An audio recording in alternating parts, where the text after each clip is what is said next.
Are you alone? Can math actually help you find true love?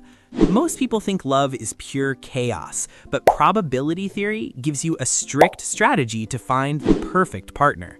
It's called the secretary problem, or the 37% rule. Let's put this on a real timeline.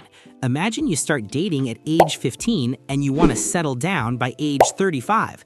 That gives you a 20-year window to find the one. But here is the cruel rule of life. If you reject someone, you can never go back to them, and you never know who's coming next. Math gives us a brutal but perfect strategy to maximize your chances. The magic ratio is 1/e, which is about 37%.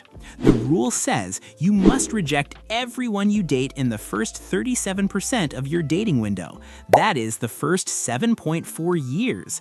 This means until you are about 22 or 23 years old, do not settle down. Use this time purely as a data gathering phase. Meet people, understand the market, and figure out your standards. But once you hit 23, the rules change completely. The moment you meet the first person who is better than everyone you dated in that first phase, stop. Don't look any further.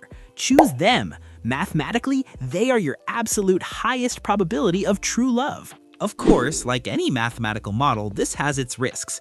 What if your absolute perfect match was actually in that first 37% you rejected? Math is ruthless here. It means you lost them forever. Another risk, what if you only met terrible people in your first phase? Then the first average person you meet after crossing the line will look perfect to you, and you might choose the wrong person. Happy Valentine's Day! If you want to see how math secretly controls every corner of our lives, don't forget to like the video and subscribe to StickMATH. See you in the next one.